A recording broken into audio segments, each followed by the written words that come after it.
Hey, salut à toi qui passe par là, je suis ravie de vous retrouver aujourd'hui dans cette nouvelle vidéo où nous allons donc parler des préjugés sur la vie de parents. Vous savez, toutes ces petites phrases qu'on nous a dites lorsque l'on est tombé enceinte ou quand le terme approchait, pour bien nous faire peur parce que c'est bien connu, l'être humain ne voit que le négatif et n'a jamais un mot positif à partager. Donc du coup, je vous ai fait voter sur Instagram, donc je vous ai demandé par rapport à tous les préjugés que vous m'aviez donnés, de voter si ça a été le cas pour vous ou pas finalement. Voilà, est-ce que ce qu'on vous a dit, s'est révélé vrai ou faux? Et je vais aujourd'hui du coup vous partager toutes les réponses à ces sondages et évidemment vous partager mon expérience s'il y a quelque chose à raconter sur chacun de ces préjugés. Évidemment, il n'y aura donc aucun jugement pour personne. Je vais vraiment juste vous parler un petit peu de mon expérience personnelle, de comment ça s'est passé de notre côté, même si je trouve que par rapport à l'âge de l'enfant, évidemment, les choses évoluent aussi. Mais bon, bref, c'est parti.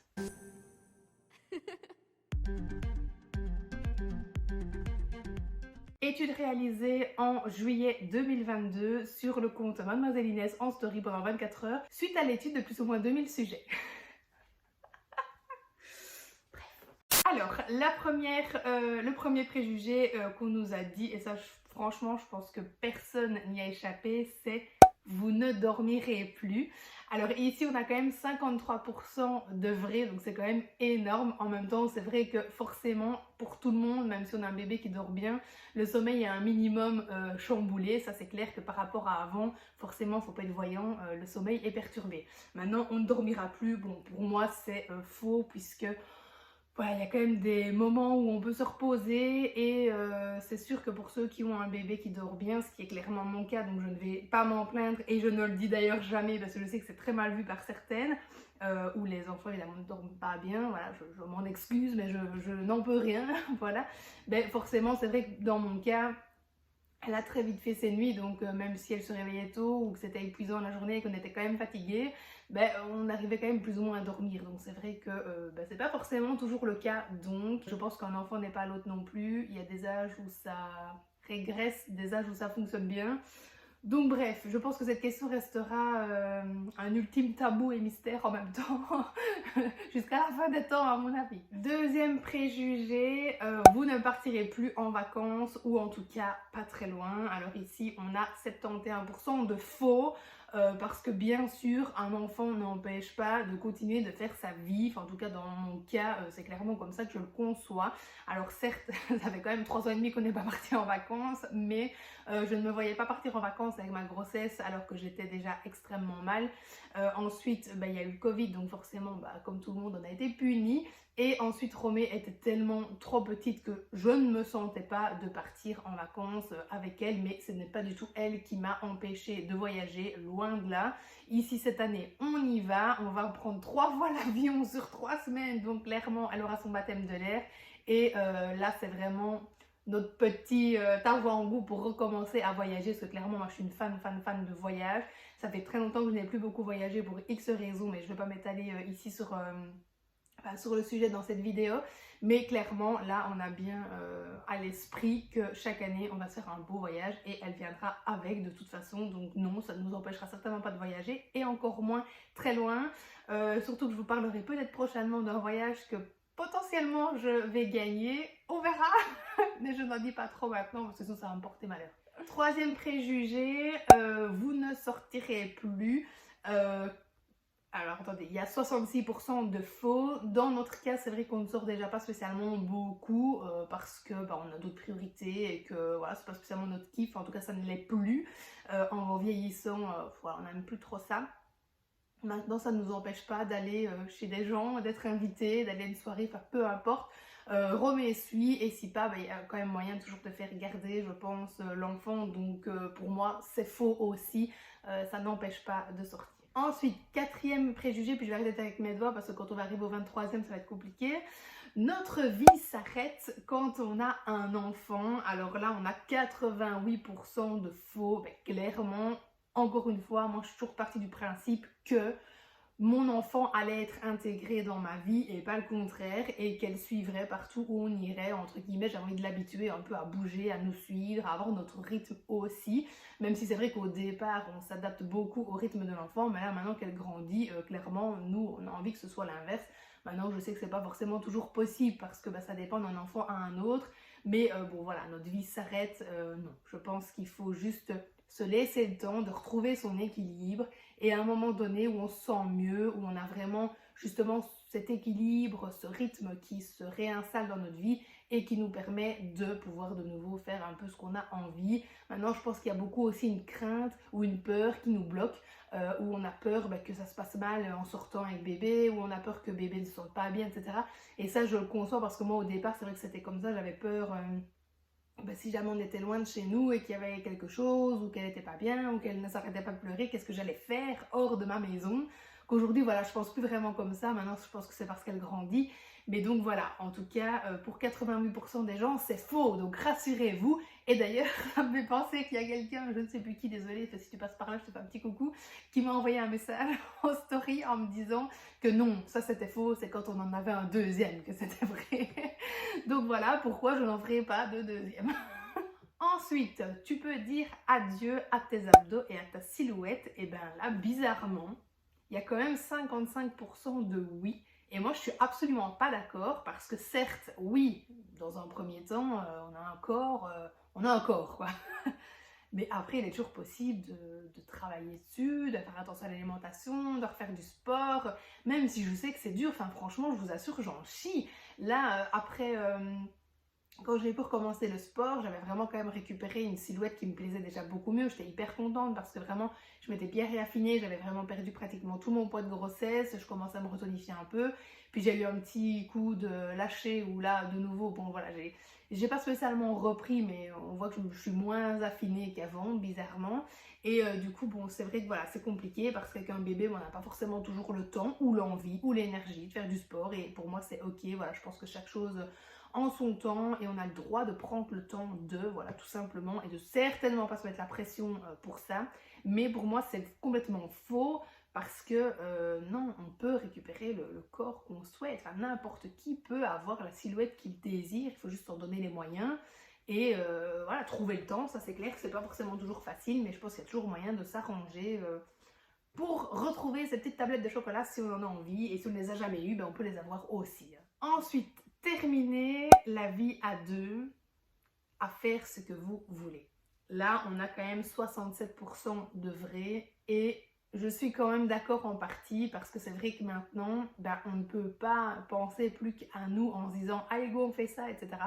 J'ai un truc qui me vient en tête, c'est par exemple se taper une bronzette dans le jardin, c'est mort.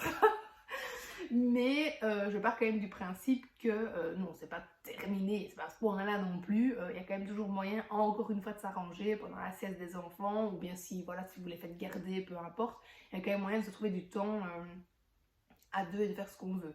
Mais je suis d'accord dans le sens où maintenant, on ne peut plus penser qu'à nous. On a toujours cette petite personne à laquelle il faut penser. Forcément, c'est logique, mais j'en parle à une amie, je trouve ça, c'est con, mais c'est vrai que c'est très épuisant parce que, par exemple, nous, on va manger quand on a faim, mais eux, il faut penser à les nourrir. Je sais que c'est con, mais voilà, il faut toujours regarder l'heure, entre guillemets, faire attention, ne pas oublier de nourrir, de changer, etc. Parce que ce sont des choses qui sont tellement instinctives pour nous et que là, on doit penser à la place d'un autre être humain. Et c'est vrai que je trouve que c'est ça qui est très épuisant, c'est énergivore finalement, de tout le temps penser pour une personne et de ne pas oublier, enfin bien sûr ça va de soi, on n'oublie pas, mais vous voyez ce que je veux dire, quoi, de toujours penser à bien faire les choses, à penser à tous ses besoins, etc. Donc oui, dans ce sens-là, je suis d'accord que c'est compliqué de faire ce qu'on veut quand on veut parce qu'on ne peut pas toujours avec l'enfant, mais ce n'est pas impossible, ça c'est clair. Ah voilà, on enchaîne, vous n'aurez plus le temps de vous retrouver en amoureux, et là on a quand même 59% de faux, et moi je suis totalement d'accord. Un enfant quand même à un moment donné ça dort, et encore une fois il y a moyen de le faire garder si on veut se faire un petit cinéma, un petit restaurant, peu importe. Il y a toujours moyen de trouver des solutions et de s'arranger. Vous vous disputerez sur l'éducation. Et là, on est presque sur un 50-50. Personnellement, avec Arnaud, c'est vrai qu'on est tellement sur la même longueur d'onde, tellement fusionnel, tellement en accord avec tout, que moi, j'ai aucun doute là-dessus qu'on ne va pas se disputer. Et je pense qu'on est vraiment, nous, dans une optique plutôt... je sais pas. En fait, on a tous les deux eu une éducation très stricte. Moi, mon papa était hyper sévère avec moi, vraiment. Et lui, ça a été la même chose. Donc, je pense que nous, pas qu'on a envie de faire le contraire et d'être cool, mais on n'a pas envie, enfin il y a beaucoup de choses qu'on n'a pas envie de transmettre et d'appliquer. Donc c'est pas mal parce qu'au moins bah, ça nous a permis de voir ce qu'on a envie de faire et pas de faire. Maintenant je pense que je serai plus sévère que lui. Voilà, je sais déjà le cas maintenant, pourquoi je ne sais pas, mais c'est comme ça. Je vais l'élever à la dure, ma fille. Non, je rigole. Mais je ne pense franchement pas qu'on se disputera pour ça parce qu'on est tellement alignés sur tout que bon, ça me fait pas peur. Tu t'éloigneras de ton partenaire, là 65% de faux, bien sûr que ça arrive parce que je pense que quand il y a déjà un petit quelque chose qui ne fonctionne pas bien dans le couple, ou un couple peut-être trop récent ou trop vieux, qui se lasse peut-être, je ne sais pas, ben c'est clair qu'un bébé c'est tellement de chamboulement que ça peut faire des petites frictions quoi. Donc oui, c'est sûr que c'est pas facile tous les jours et forcément c'est vrai que ça peut arriver que du coup qu'on s'éloigne parce que finalement on a marre de la personne. Nous ça nous arrivait aussi au début de nous disputer un petit peu, mais c'était même pas de nous disputer, c'était plus que on avait peur, ou on était stressé, ou on était fatigué, du coup on lève le ton, mais c'était pas directement visé vers lui ou vers moi. Et ça voilà, c'est parce qu'on se connaît par cœur qu'on le sait, donc du coup on n'a jamais pris ça à cœur et on ne s'est jamais j'ai plus mon mot, mais bon bref voilà, on ne s'est jamais vexé voilà, l'un et l'autre parce qu'on sait que c'était pas dirigé vers l'un et l'autre et voilà, mais c'est clair que dans certains cas je pense qu'un bébé ça passe ou ça casse malheureusement. Tu seras maman avant d'être femme compagne. Et là 73% de vrai, mais moi j'étais pas du tout d'accord. Alors oui, je suis d'accord dans le sens où c'est clair que encore une fois bébé passe avant parce que bébé a des besoins qu'il ne peut pas satisfaire tout seul, donc forcément c'est sûr que dans le début en tout cas de vie du bébé on est forcément H24 à faire passer bébé d'abord. Mais moi je suis pas du tout d'accord parce que justement je suis toujours partie du principe que certes j'allais être maman en plus du reste, mais j'étais d'abord avant tout une femme, une compagne, une entrepreneuse et ensuite une maman. Alors ça ne veut pas dire que je veux passer ma fille en quatrième plan, ça veut juste dire que je ne veux pas oublier mes 3 autres vies finalement et que dès que je peux, je les refais passer aussi devant pour pouvoir justement prendre du temps pour moi, pour avancer sur mes projets, pour passer du temps avec Arnaud, pour justement essayer de refaire du sport et reprendre un peu soin de moi, reprendre confiance en moi, essayer de retrouver finalement le corps qui me permet d'assumer ma féminité, etc. etc. Putain, c'est beau ce que je dis. Mais être maman absolument tout le temps, avant tout, pour moi je suis pas d'accord. Maintenant c'est clair qu'on l'est beaucoup, et je pense beaucoup au début. Mais moi ici, voilà, plus Roméo grandit, plus je me permets aussi de reprendre du temps pour moi. Comme là, voilà, je filme cette vidéo parce que Arnaud s'en occupe et qu'on s'est organisé pour. Et voilà, et je ne me sens pas, enfin je ne culpabilise pas, j'ai pas l'impression d'abandonner ma fille. Au contraire, je prends du temps pour moi, ça me fait plaisir, ça me permet de souffler, de déstresser. Et en attendant, elle joue avec son papa, elle est super bien. Lui, bon, je ne sais pas, c'est pas grave. Mais non, je ne suis pas maman avant tout. Ça, c'est. Même si évidemment, enfin, ça pourrait être mal interprété. Mais encore une fois, c'est pas du tout que. Ma fille sera toujours ma priorité, passera toujours avant tout. Mais je ne m'oublie pas, c'est juste ça que je veux dire. Tout le monde te dira comment élever ton enfant. Oh my god, j'en peux plus. 85% de oui. Ceux qui ont dit faux, à mon avis, vivent dans une grotte et ne voient personne parce que clairement, moi, je n'en peux plus. Tout le monde a toujours un avis sur tout, même les gens que genre je n'ai jamais rencontrés.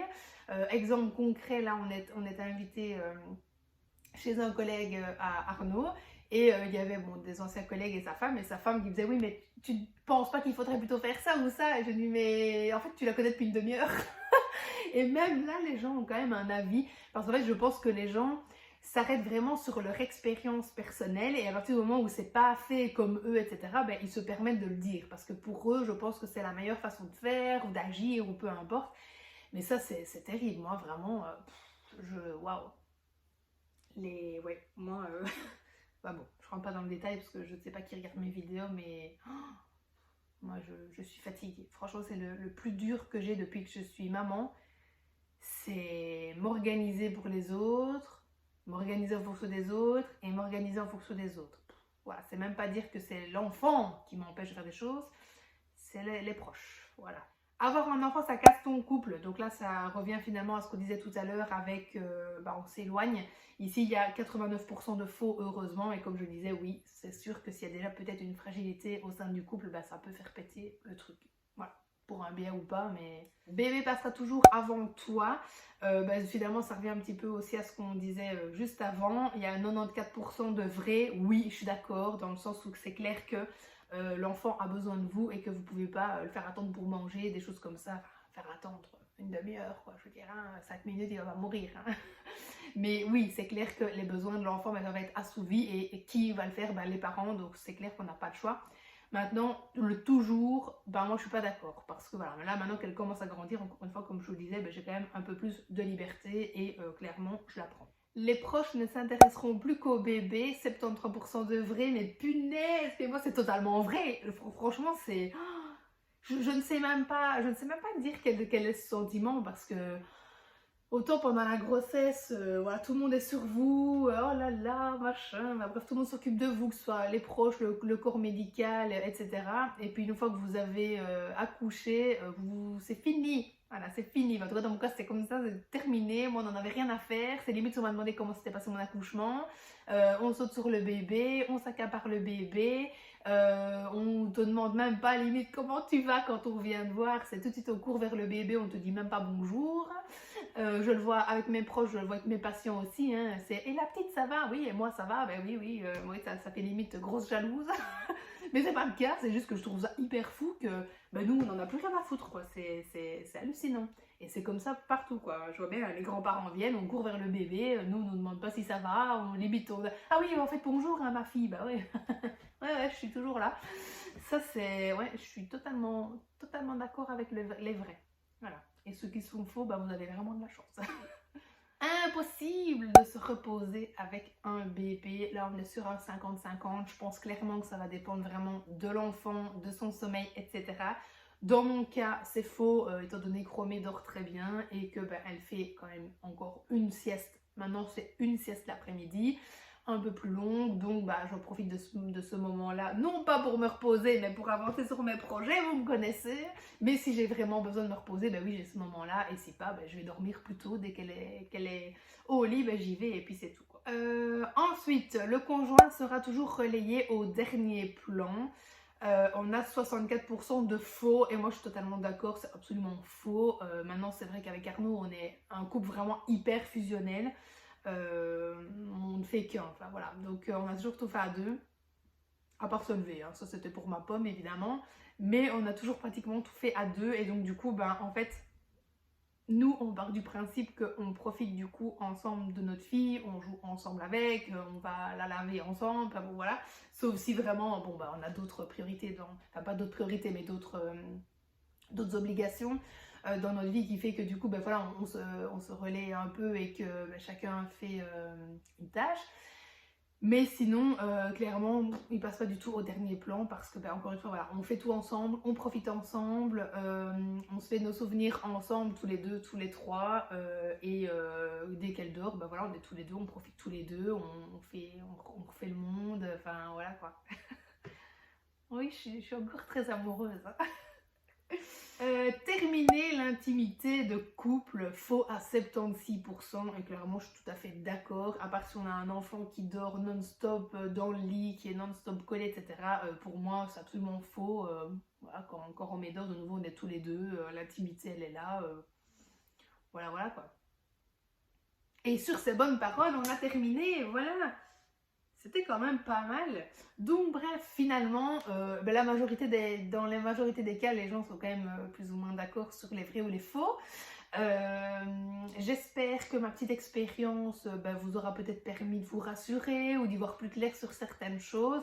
N'hésitez pas en tout cas, si vous souhaitez discuter de certains sujets, à me contacter sur Instagram. Je suis toujours hyper dispo et accessible pour vous répondre.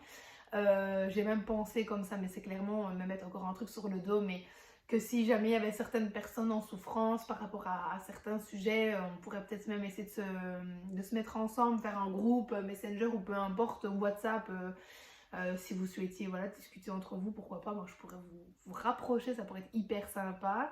Donc voilà, n'hésitez pas, si ça vous intéresse, je pourrais faire une petite annonce. Et sinon, je vous dis à lundi prochain 20h pour une nouvelle vidéo.